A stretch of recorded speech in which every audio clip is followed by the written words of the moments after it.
Thank you, Mr. President. I have read the reports published on the countries covered by the Assembly's monitoring procedures, and I can understand the difficulties that must have been encountered in examining countries which are either founder members or are advanced and civilized places. Finland, for example, is described as one of the most uncorrupt places in Europe. However, it is good that these reports are done, and I too give my thanks to the rapporteurs. There are issues such as media freedom and the integrity of news editors which need to be examined in every country. As we have seen, the Christmas before last, that integrity has been called into question in Germany and in other countries as well, as a result of the handling of the molestation of women by allegedly Muslim migrants. So it's necessary to keep on top of these issues. In respect of two countries, I wish to make a number of points. The first is France, which is suffering the problems associated with terrible terrorist attacks. I think we should all feel the greatest empathy for France in the face of these attacks. Although the international press, or some of it, may not see the French reaction as being strong enough, I think that the act of the 21st of July is to be supported in the powers that it has given to the police and the way in which it has approached terrorism.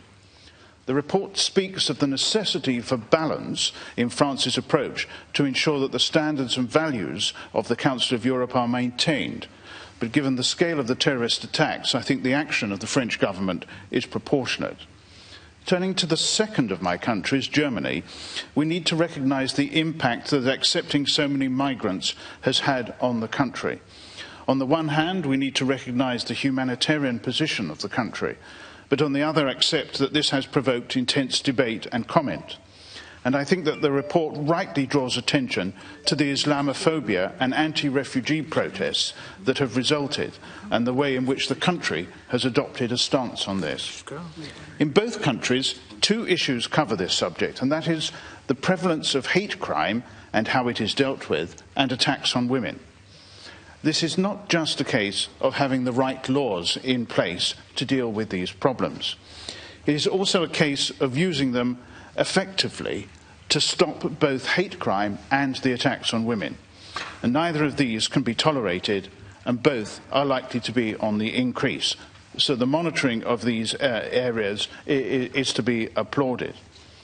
The rapporteur calls for balance between tackling the challenges faced by these countries and by the threat of terrorism, with protecting values that we all hold dear. We do not want these values to be compromised and for the terrorists to have succeeded.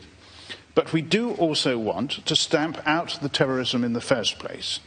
This is a very difficult balance, but I have every confidence that this is being achieved and that it will not deflect from the rigorous stamping out of terrorism across mainland Europe.